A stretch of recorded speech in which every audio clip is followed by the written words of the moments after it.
Hello YouTube, welcome to my shop. I just wanted to make a video detailing this kind of CNC Revival. This is a 1997 Milltronics MB20 that I recently picked up. The machine powers on, but it does not function, and you can't get it to home. None of the axes move.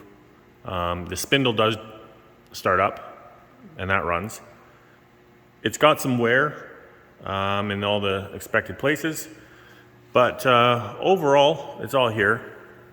It's obviously missing some sheet metal and things like that, but I think that I'm really close to getting this thing fired up again, and I'll just show you the ins and outs. So the machine's a boxway construction, so nice and rigid. Overall, it weighs about 7,000 pounds. It has some substantial wear only in one place, and that's the rear x-axis weigh. Thought I'd get you a better shot of the wear here. You can just see the kind of ridges on that surface.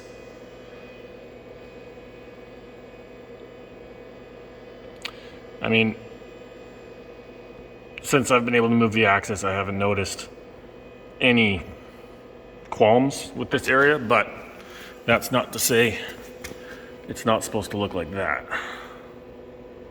The front side is in a much better shape, but it's an old CNC, so be it.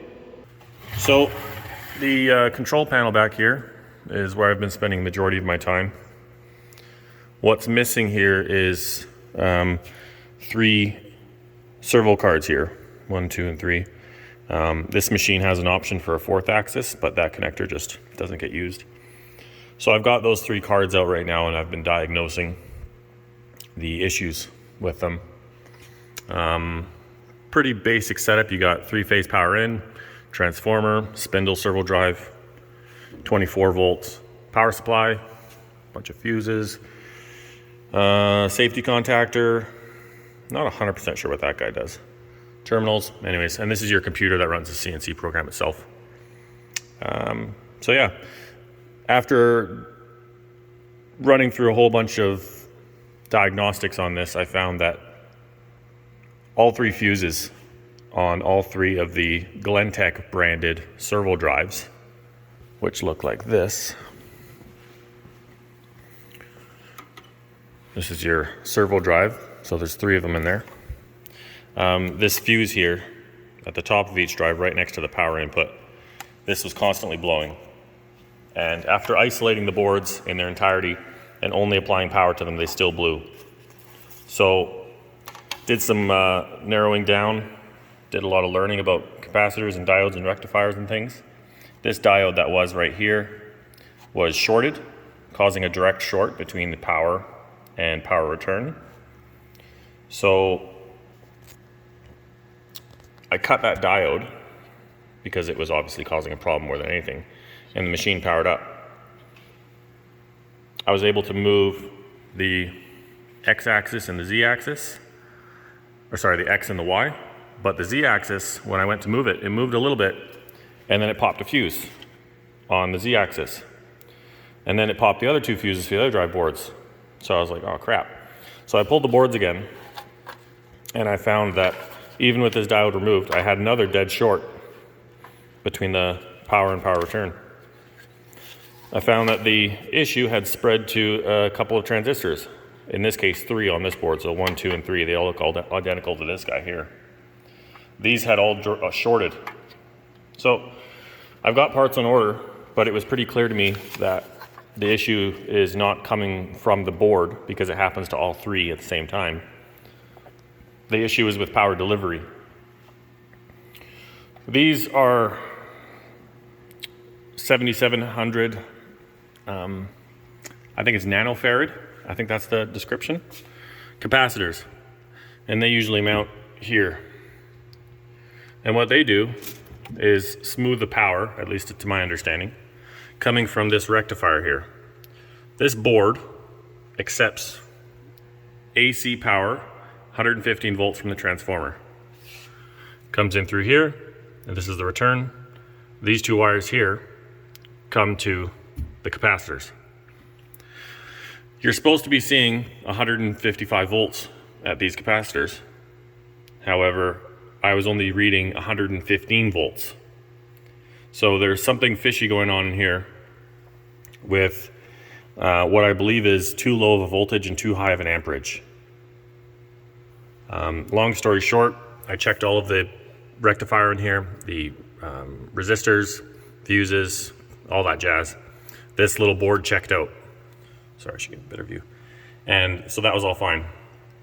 Measuring a capacitor of this capacity is out of the range of most multimeters, but even so, I was hardly able to get any sort of reading on these. So there's liquid inside these, and I learned that over time they dry up and die.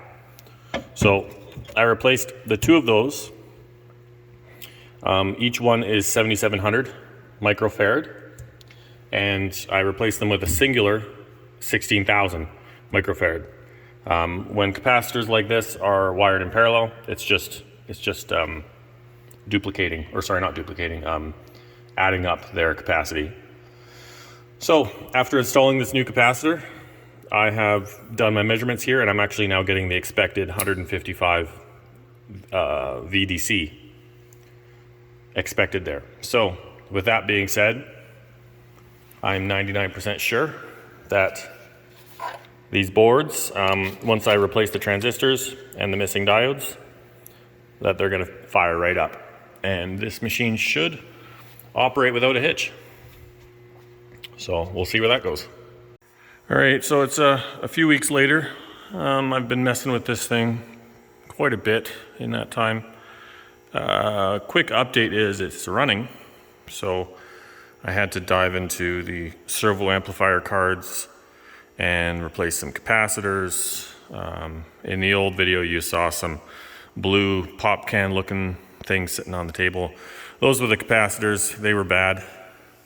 And because they were bad, they were sending too much amperage, too little voltage to the amplifier cards for the servos. So I'll just show you quickly what that looks like. That's back here. So here's the panel. I've subsequently cleaned it up a bit. So your old capacitors went here, and they were just wired in parallel, so you could replace them with a single as long as the single matches the capacity of the combined units before. And so here are the servo amplifier cards that in the earlier clip you saw were sitting on the bench there. So the work I had to do to them was on every single card, I'll try and get my finger in here. This diode here, right there, that guy was bad.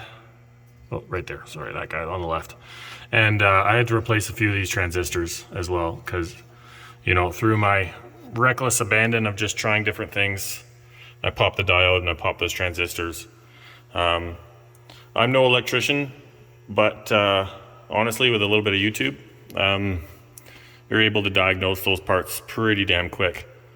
Diode is just a kind of a one-way valve, and the transistors are, I mean, to the best of my knowledge, some of them at least are made up of just more diodes.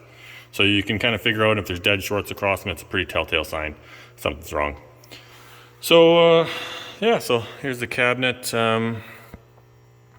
la-di-da. So I'll just close this guy up. We'll start it up. So the machine does boot now. I took off the ugly plastic cover thing. I'll put something nice on there. But you see it fire up here and look all pretty. So on these machines, what was really popping the fuses was when I pressed this reset button. And what that does is it activates the drives, which you see are off, and I turn them on. Before, the drives were all popping at that moment. And yeah, so I'll quickly go just I don't want to home right now. I've been messing with a couple of the switches and stuff, but I'll just home to its current location. And yeah, so now you can see it move.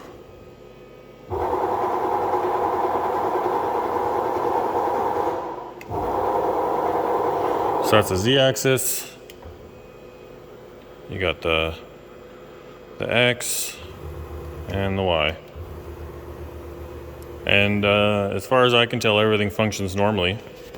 I messed with the parameters, and I adjusted the ball screw backlash so that when I put an indicator up to, say, this surface here for the X, for example, I could travel that direction and then come back, and it would go right back to 0 where it was at. So messed around a little bit with that, but got it going. And today I spent a decent amount of time just kind of piecing things back together. Obviously this rubber conveyor belt piece here on the front is not stock. Normally it has some way covers like that at the front, but underneath here it's just kind of exposed. You can see the ball screw in there, and inside there was really dirty and filthy, so I was vacuuming out the cavities and just generally messing with it. And I mean, those ways back there were not even attached, and messing with some covers and cleaning and just kind of making it presentable and useful. So as far as actual parts that I've made on it so far, you can see there's chips everywhere. I did make a bunch of test cuts, and shortly here I'll show you it making here some. These are a few of the pieces that I've made with a combination of my manual mill and the CNC so far. So, I mean, I'm just messing around, but been proving itself pretty damn useful so far. So along with the machine, I went and bought some generic tooling. So it's a Cat 40 machine, so this is a Cat 40 taper. I was scribbling Sharpie on everything to see how the taper was doing as far as contact goes, and it's not great, it's not terrible. So drill chuck, just a milling cutter, and I'll just hammer this up into the spindle here with the whatchamacallit.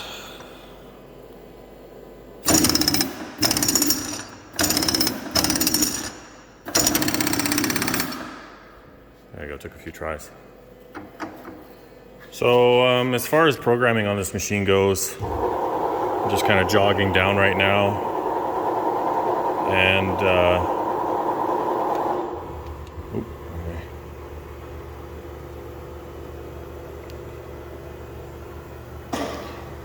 so I'll jog down.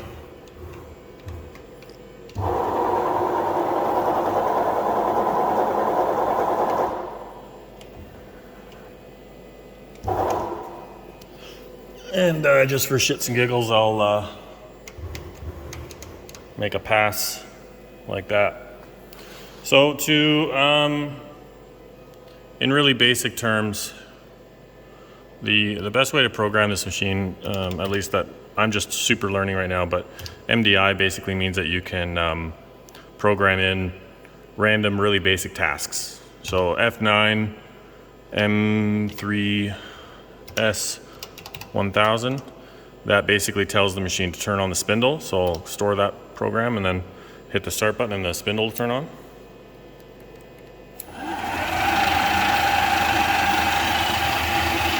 And you've got a spindle override, so right now it's at 130%. So now we're actually running at 100. And then I'll go MDI again, or actually for this instance I'll just do jog. And I can tell it to run a distance, which is, I don't know, call it 12 inches. And I'll turn my feed rate way down just so I'm not running into anything, but I'll just run the X-axis over.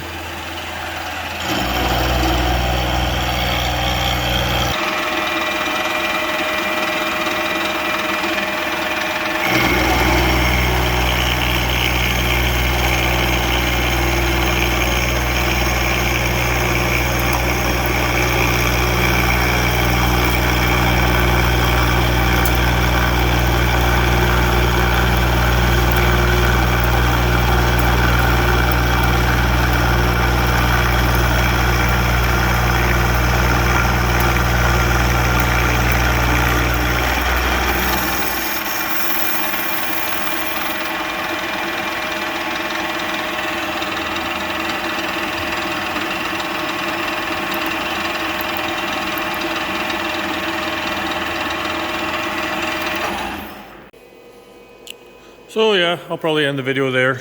I just wanted to kind of, show it being dead and then being alive in the same video. And I don't know what I'll do with the machine yet. I might sell it and maybe nab something else that needs fixing, or I do need it to make money in the first place, so it'd be nice to make a little bit of cash on this one and then maybe upgrade into something a little bit newer. But honestly, works pretty good. No complaints for the investment so far. And yeah, see what other stuff in the shop I end up making videos about. Thanks for watching.